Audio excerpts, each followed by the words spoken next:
Materi kita ini saya, sedikit berbagi mengenai yang namanya bidang yang namanya ontologi engineering. Eee, jadi subjudulnya saya beri itu, ontologi engineering memberi makna pada data. Kita semua sudah tahu ya, ada namanya data, tapi saya di sini ingin lebih terjun lagi ke dalam bagaimana data ini bisa kita beri makna sehingga dia memiliki meaning, memiliki makna tentunya ya. Oke, jadi saya itu sebetulnya seorang musisi. Saya itu main gitar, sudah bertahun-tahun di Indonesia. Saya sebelum berangkat ke sini saya main gitar, saya utak-atik rekaman, main alat musik lain-lain, nah saya eksperimen gitu ya. Saya memiliki beberapa album musik dan saya juga memproduksi beberapa rekaman teman-teman juga, dan saya juga berkecimpung di soundtrack film, saya juga, ngutak-ngatik. Sampai akhirnya membawa saya ke bidang yang namanya sound design.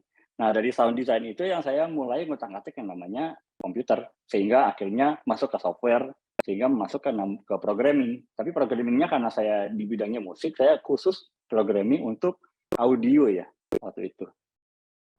Jadi ya saya memproduksi musik untuk film, instalasi untuk pameran juga, teater, musikal, sound design, dan saya juga melakukan riset dalam bidang audio khususnya, karena saya memang orang musik dan orang audio, jadi semua hal yang saya lakukan ini memang mengerucut pada bidang audio ya. Nah itu, jadi, saya itu dulu juga bukan orang yang memiliki latar belakang yang bagus ya, karena pendidikan saya waktu di Indonesia, saya kuliahnya nggak lulus.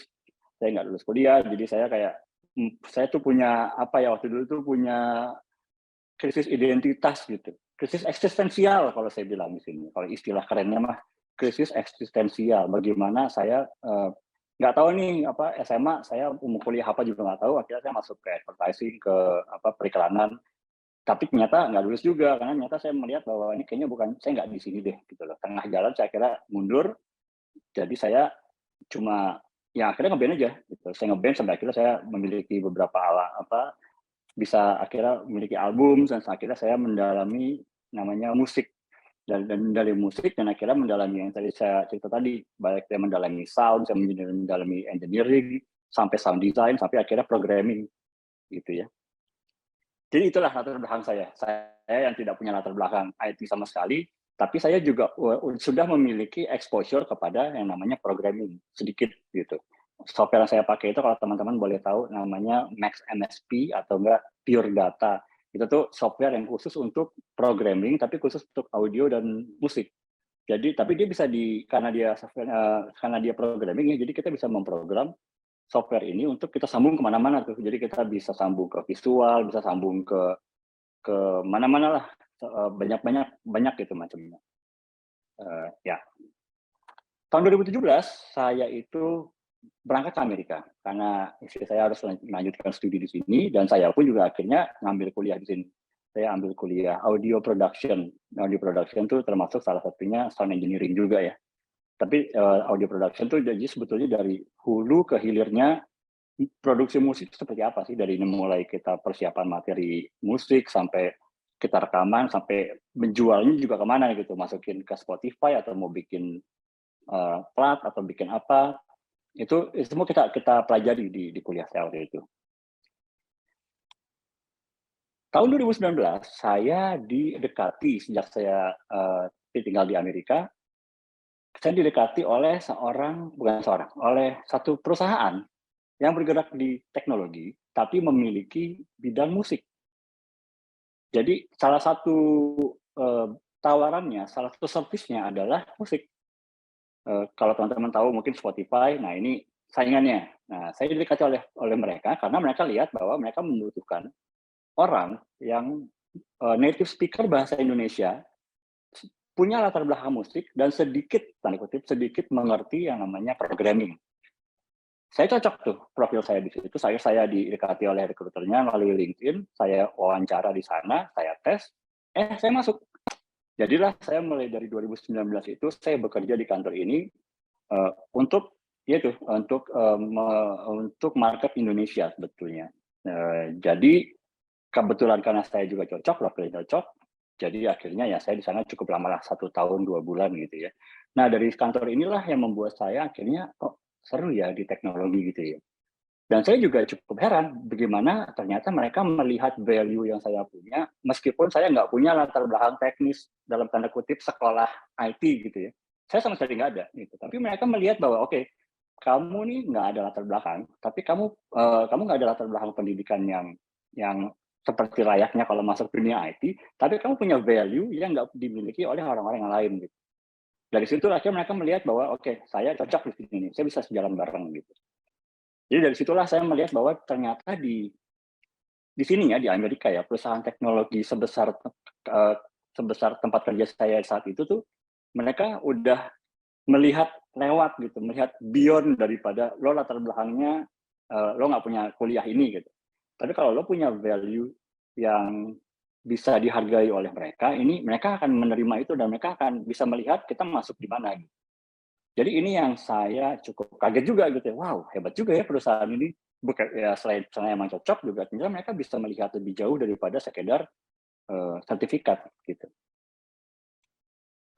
Di sini saya juga mulai melihat nih bahwa musik dan teknologi itu nggak bisa dipisahkan saat ini ya, apalagi ke depannya gitu. Jadi saya melihat bagaimana kelindan antara musik dan didukung dengan teknologi itu menghasilkan produk yang sangat bagus gitu. Di salah satunya adalah, platform yang tempat saya kerja itu. Jadi di situ saya makin yakin bahwa ternyata latar belakang kita yang bukan non teknis gitu ya, memiliki value yang ternyata dibutuhkan oleh perusahaan sebesar ini. Di situlah saya mulai sampai sampai akhirnya, saya makin makin kecemplung tuh. Saya udah kerja di sana udah setahun 2 bulan, udah gitu, jadi pas 2 bulan terakhir tuh sebetulnya pandemi sih. Jadi saya udah kerja dari rumah gitu. Jadi itu pas di tengah-tengah itu tuh agak galau juga nih, ini gimana nih kerjanya nih, tapi akhirnya bisa gitu ya, karena kita juga akhirnya kan kerja remote ya, karena kita tahu.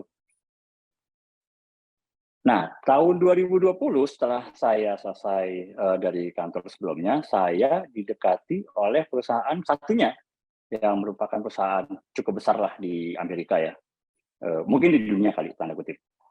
Saya didekati karena mereka membutuhkan orang native speaker bahasa Indonesia seperti yang sebelumnya. Tapi kali ini nggak ada hubungannya sama musik.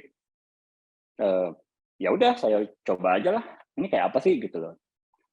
Apakah saya bisa berkontribusi di sini mengingat latar belakang saya nggak ada latar belakang pendidikan IT gitu ya. Ternyata saya dites, saya diterima, oh ternyata mereka juga membutuhkan native speaker bahasa Indonesia gitu.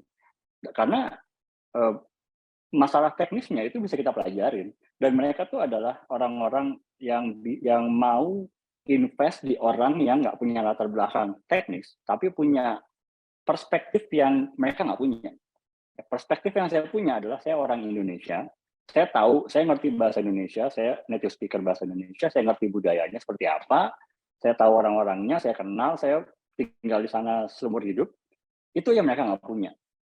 Lebih baik mereka ngajarin saya coding daripada mereka mesti belajar kultur Indonesia. Itu bisa dibilang nggak mungkin kan? Karena orang-orang kalau untuk belajar kultur kan mesti tinggal di tempat itu selama bertahun-tahun gitu loh. Nah, itu yang mereka butuhkan dari saya dan ternyata saya cocok di sini. Sehingga dari 2020 itu, tahun lalu akhirnya entah, mereka ada lowongan lain dan itu saya akhirnya dipromosikan untuk pegang ontologi engineering.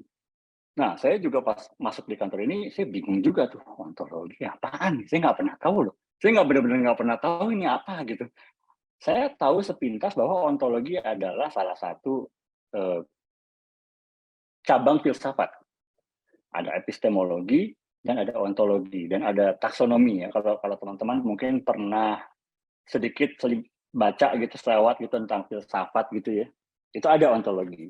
Tapi ontologi yang di sini nih itu memang berangkat dari ontologi filsafat. Kita memiliki logika filsafat tapi kita arahkan ke dalam computer science. Di sini uniknya gitu. Kenapa ontologi itu ternyata bidang filsafat itu dan bidang budaya itu ke depannya itu sangat dibutuhkan di dunia AI. Salah satunya adalah melalui ontologi engineering, sorry. Gitu ya. Jadi divisi saya itu namanya Vertical Foundry. Jadi kami tuh ada 3 tim. Tim data tim data udah pasti Itu ya seperti kita udah tahu lah ya, mungkin teman-teman juga udah tahu bahwa tim data kan data analisis, data engineer, apa, pokoknya semua yang berhubungan dengan data ya. Nah, tapi ada dua lagi nih, ada language engineer sama ada ontology engineer. Jadi ada tiga sebetulnya. Jadi ketiga bidang ini tidak bisa dipisahkan. Mereka nggak bisa berjalan sendiri-sendiri. Disinilah kita bisa melihat bahwa ketiga bidang ini saling terkait satu sama lain dan kuat sekali untuk memberi makna pada yang namanya data. Sehingga mesin ini mereka bisa mengerti apa data itu, bagaimana maknanya, sehingga mereka bisa menyimpulkan bahwa ini penting gitu. Nah, mengenai language engineer tadi, itu kita di Indonesia juga kita kenal, di mana-mana ya, kita kenal dengan bidang namanya Natural Language Processing atau NLP. Teman-teman bisa baca sendiri ya, dan mungkin saya yakin juga pasti teman-teman mungkin berkecimpung di bidang ini juga, atau mungkin pernah punya kawan di sini, atau enggak pernah baca selentingan gitu, karena NLP ini kayaknya lagi heboh banget nih di mana-mana gitu kan. Jadi pengolahan bahasa alami atau disingkat PBA, bahasa Inggrisnya Natural Language Processing atau disingkat NLP, adalah cabang ilmu komputer, linguistik, dan kecerdasan buatan yang mengkaji interaksi antara komputer dan bahasa manusia. Khususnya cara memprogram komputer untuk mengolah data bahasa dalam jumlah besar. Jadi kita ngomong nih, bagaimana cara komputer itu mengolah data bahasa. Istilahnya gampangnya gimana, ini komputer ngerti saya ngomong apa gitu. Karena itu yang mesti kita latih kan. Itulah yang namanya kita kenal mungkin dengan sekarang, kalau teman-teman pernah dengar juga ya, itu machine learning. Itu bagaimana mesin itu bisa belajar dan mesin itu bisa mengerti apa yang kita mau, apa yang kita omongin dalam konteks ini melalui data-data yang mereka pelajari gitu. Jadi NLP ya, teman-teman bisa Google sendiri, nanti bisa cari sendiri apa buku kalau lebih mendalami lagi gitu ya.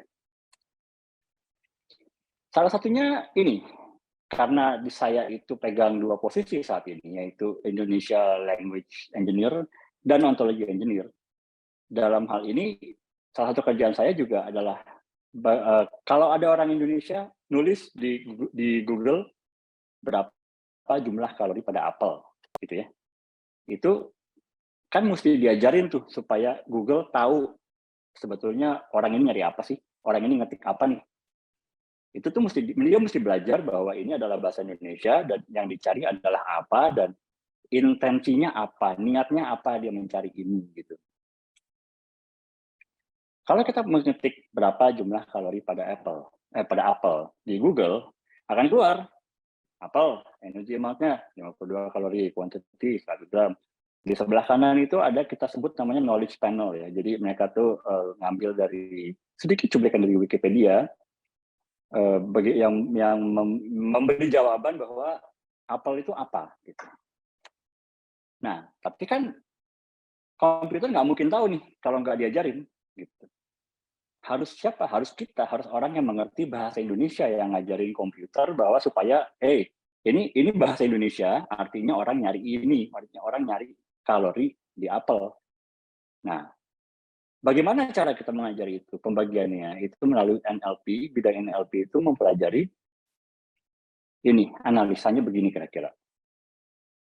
Jadi berapa jumlah itu question atau pertanyaannya itu berapa jumlah gitu ya. Kalori itu adalah intent. Intent itu niat. Kita mencari apa nih? Kita niat untuk pengen tahu sih di dalam apel itu kalorinya ada berapa. Pada itu masuknya menjadi stop word, artinya ada tapi kalau nggak ada juga nggak apa-apa gitu loh. Karena intensinya kita tahu kemana. Apel itu adalah entity atau entitas. Jadi sebetulnya kalau misalnya kita ketik kalori apel, itu Google bisa jawab. Karena Google itu udah tahu intensinya, sama entity-nya, entitasnya, kalori apel. Jadi itu tuh udah tanpa perlu kita tulis berapa jumlah kalori pada apel, kita tulis kalori apel, itu sama jawabannya keluarnya. Karena intensinya udah ketahuan. Udah ketahuan karena kita sudah memberi pelajaran, kita sudah mengajari si mesin ini untuk mengerti bahwa orang Indonesia ini mengetik di Google untuk mencari kalori pada apel, gitu ya. Nah, setelah kita ajarin kalori pada apel yang mana nih? Apakah apel buah atau apel yang ini? Gitu. Kan itu, nah itu lagi-lagi tuh, komputer tuh harus diajarin, karena komputer nggak akan ngerti itu bedanya antara apel yang ini sama apel yang itu, gitu kan. Sini, kita butuh yang namanya ontologi engineering. Di sinilah namanya ontologi engineering itu berguna gitu di sini fungsinya. Ontologi engineering atau rekayasa ontologi dalam kutip itu hakikat adalah bidang yang mempelajari metode dan metodologi untuk membangun model pengetahuan atau knowledge modeling. Jadi proses ini mencakup representasi, penamaan formal, dan definisi kategori, properti, dan hubungannya antara konsep, data, dan entitas. Jadi di garis bawahi terakhir ini ya, proses mencakup representasi, penamaan, dan definisinya dari kategori properti dan hubungannya. Jadi ini penting nih, antara kategori, properti, dan hubungannya itu penting. Nah, seperti saya bilang tadi di awal ya, kalau ontologi itu adalah bagian dari cabang filsafat sebetulnya.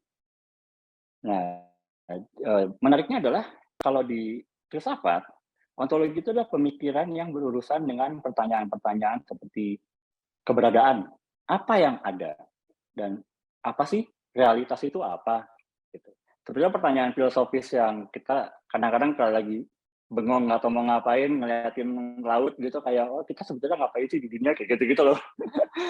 Nggak penting sih, cuma itu saya aja kali gitu. Nah, itu kalau filsafat ya. Nah, ontologi itu mengeksplorasi keberadaan melalui sifat-sifat, entitas, dan hubungannya, seperti sifatnya apakah intrinsik atau ekstrinsik, atau esensi dan keberadaannya. Ini saya ambil dari Wikipedia juga sih. Kalau teman-teman nanti mungkin bisa baca sendiri ontologi engineering gitu kan. Sekarang Google aja juga sama sebetulnya. Jadi itu ya beda antara filsafat dengan computer science itu. Nah, kalau dalam computer science nih, ontologi itu adalah upaya untuk mewakili atau merepresentasi entitas, ide, dan peristiwa dengan semua sifat serta hubungannya dalam sistem yang terkategorisasi. Jadi garis bawah nih, kategorisasi itu kata kunci yang penting itu, karena kita bisa kita bisa merepresentasikan satu entitas atau ide dan peristiwa atau tempat atau apa, tapi semuanya harus terkategorisasi. Jadi kita mesti mengerti kategorinya itu apa, klasifikasinya bagaimana gitu. Jadi itu yang penting. Contoh, bedanya apel yang buah sama apel perusahaan teknologi itu kategorinya beda. Kalau apel buah, ya udah pasti ya, buah. Dia adalah benda organik, dia itu bisa dimakan, dia itu dari pohon, dia itu hasil bumi, dia itu tumbuh, dia dari tumbuhan, gitu kan. Itu kategori-kategorinya. Nah, kalau yang satu lagi, dia adalah perusahaan. Dia itu non-organik. Dia itu menghasilkan produk-produk seperti Mac, iPhone, AirPods, gitu-gitu ya. Tapi jadi dari sini aja kita udah bisa membagi kategorinya dan kita klasifikasikan kedua apel ini menjadi entitas yang berbeda. Kalau di tempat kami ini, itu ada kita namanya MID atau Machine ID. Bagaimana mesin itu mengenal ide ini. Jadi ID itu kayak nama lah. Nama saya Iman gitu ya. Nah, jadi MID saya tuh Iman, tapi kan mesin nggak tahu kalau Iman ada banyak gitu kan. Ada Iman mana nih? Ada Iman Fatah, ada Iman siapa, ada Iman tinggal di mana gitu. Nah, itu jadi mesin ID itu merepresentasikan kita di dalam yang dimengerti komputer, sorry. MID. Jadi misalnya apel makanan itu MIT MID-nya 1234. Kalau Apple komputer MID-nya 5678 gitu ya. Itu aja udah beda kan. Kalau misalnya mesin itu bisa lihat gitu ya, bisa tahu MID-nya ini, oh berarti ini apel yang ini maksudnya. Kalau misalnya 1234 berarti apel makanan maksudnya gitu. Itu yang membedakan keduanya tuh. Jadi mesin ID ini penting untuk merepresentasikan kedua entitas ini supaya nggak tukar. Contoh kalau ontologi yang sebenarnya tuh kira-kira begini, kira-kira misalnya Athena itu ada di mana? Is located in Parthenon. Parthenon itu apa? Parthenon itu adalah is a place, tempat. Terus Socrates lahir di Athena. Gitu. Athena itu apa? Jadi itu semua masih apa? Jadi setiap entitas ini sebetulnya kan ada MID-nya. Tapi yang membuat entitas ini menjadi bermakna adalah ketika dia memiliki hubungan apa dengan entitas yang lain. Hubungannya seperti apa sih? Gitu. Jadi dia memiliki makna karena dia memiliki kategori, memiliki klasifikasi, dan memiliki hubungan-hubungan yang lain dengan entitas yang lain gitu. Kayak misalnya ternyata Aristoteles dan Socrates itu sama-sama filsuf zaman dulu gitu, dan Plato juga sama-sama filsuf. Ini influence itu ya kan. Jadi semua itu saling berhubungan, dan hubungan ini yang menjadikan suatu entitas ini menjadi kokoh, robust. Kalau kita di kami itu nyebutnya robust ya bahasa Inggrisnya. Bahasa Indonesia kokoh. Jadi satu informasi itu menjadi kokoh ketika dia memiliki beberapa kategori ini gitu, kategori plus hubungannya gitu ya. Jadi ini kan filsafat banget sebetulnya ya, tapi di dalam computer science ini penting untuk kita bisa yaitu merepresentasikan satu entitas supaya komputer itu mengerti bahwa ini bedanya si Apple sama perusahaan Apple itu beda gitu. Nah, sekarang saya mau ambil contoh ke Indonesia aja biar gampang. Jadi kedua entitas ini sebetulnya kita punya namanya triplification atau triplifikasi, menjadi triple gitu. Bagaimana suatu entitas ini kuat karena dia memiliki hubungan seperti grammar bahasa Indonesia juga ada ya, subjek, predikat, objek, gitu kan. Teman-teman mungkin di sini sudah pasti paham lah ya tentang bahasa Indonesia strukturnya bagaimana gitu ya. Jadi subjek, predikat, objek, node, edge, node. Jadi yang entitas itu kita kasih nama node. Terus kalau yang hubungannya itu adalah edge, dan dia akan berhubungan lagi dengan node yang satu lagi gitu. Jadi entitas hubungannya apa, entity, relationship, dan satu lagi entity juga. Jadi entitas saya dan istri saya hubungannya apa gitu. Jadi itu biar memudahkannya begitu ya. Triplifikasi itu menjadi triple. Nih contohnya. Pak Jokowi, misalnya kita anggap Pak Jokowi adalah subjek, objeknya adalah Ibu Iriana. Nah, hubungannya apa nih? Jadi Pak Jokowi adalah subjek, Ibu Iriana adalah objek, predikatnya adalah relationship-nya atau hubungan di antara keduanya. Ngerti ya? Jadi ini subjek, predikat, objek. Ilmu bahasa sebetulnya ini. Ilmu linguistik, ilmu bahasa sebetulnya. Tapi digunakan di dalam ontologi engineering. Nih, misalnya kita ngomong Pak Jokowi deh. Pak Jokowi sebagai subjek nih. Terus objeknya Ibu Riana. Nah, predikatnya tuh apa?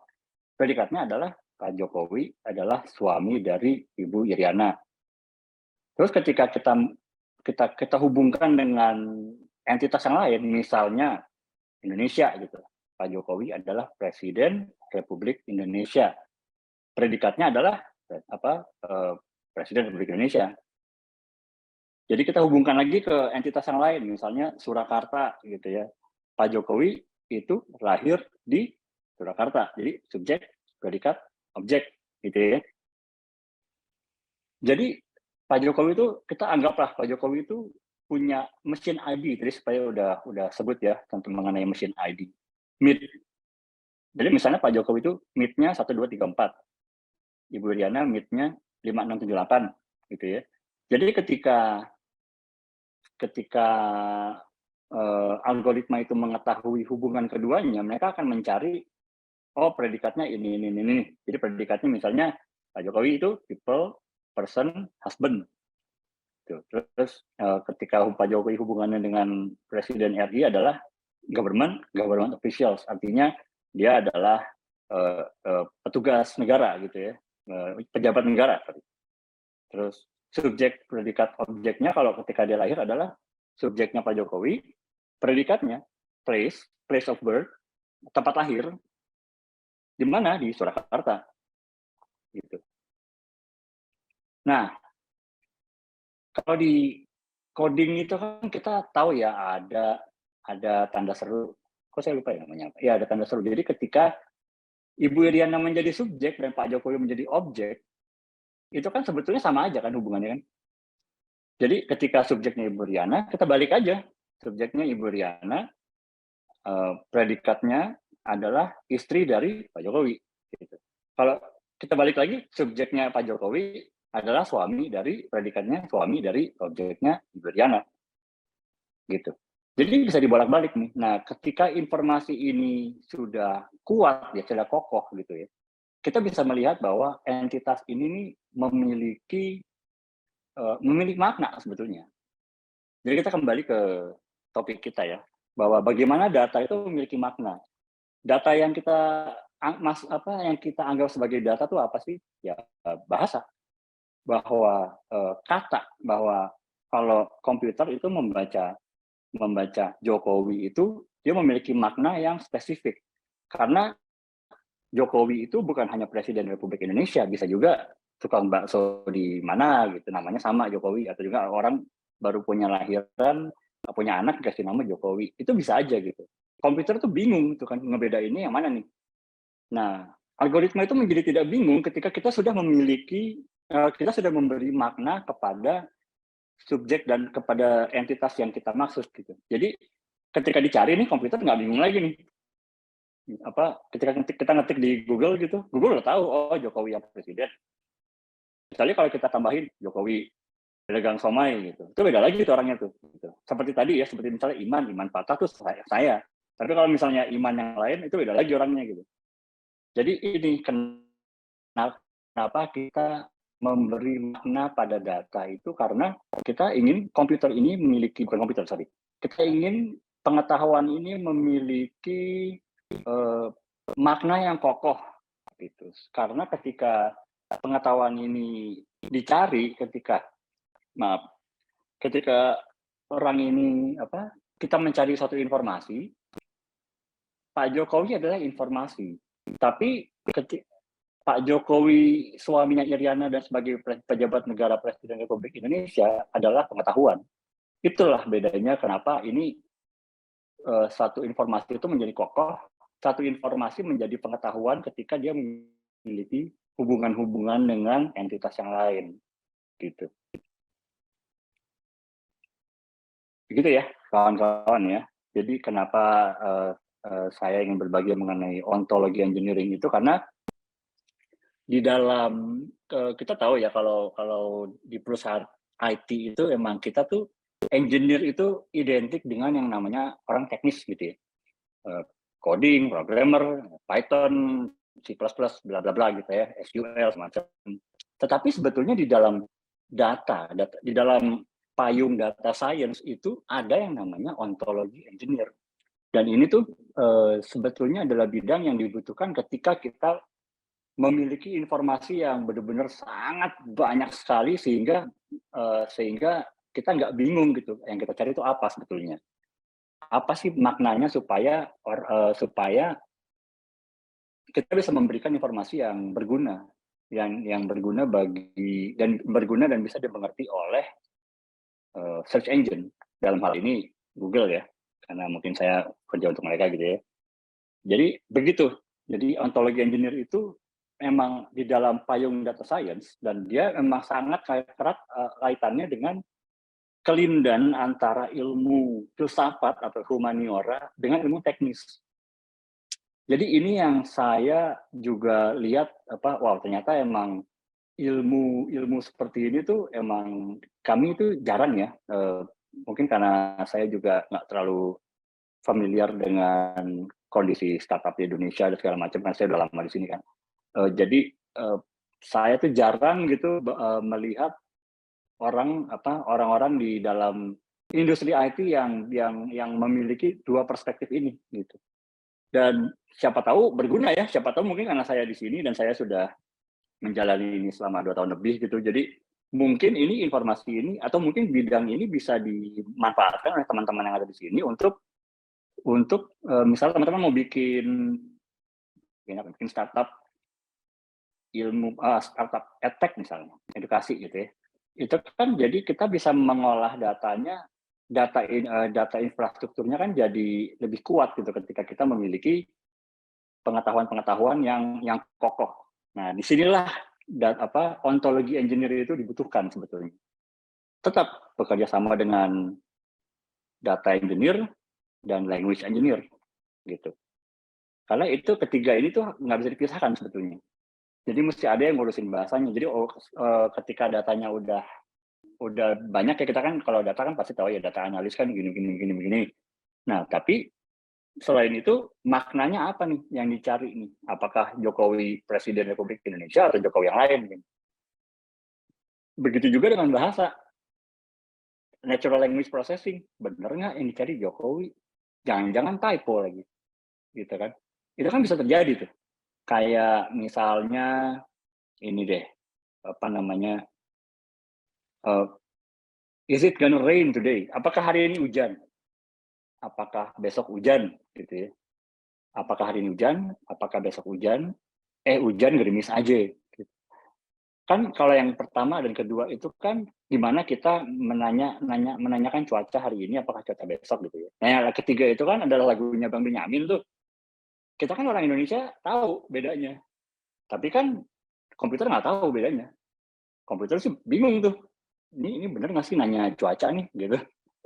Dan itulah pentingnya pengetahuan kita di dalam linguistik dan budaya dan berkelindahan dan memiliki perspektif juga di bidang teknologi. Jadi ketiga ini sebetulnya memang sulit dipisahkan kalau di dalam ontologi engineering. Di dalam payung data science itu ya. Jadi kalau dari saya sih sebetulnya itu sih kawan-kawan. Jadi ya terima kasih. Mudah-mudahan cukup bisa dipahami ya, karena kalau misalnya enggak, saya bukan salah siapa-siapa, tapi saya yang harus lebih baik lagi ke depannya untuk memberikan presentasi ini supaya bisa dimengerti gitu. So, it's not everyone's fault, tapi ini adalah cara saya juga untuk gimana supaya saya bisa lebih baik lagi gitu.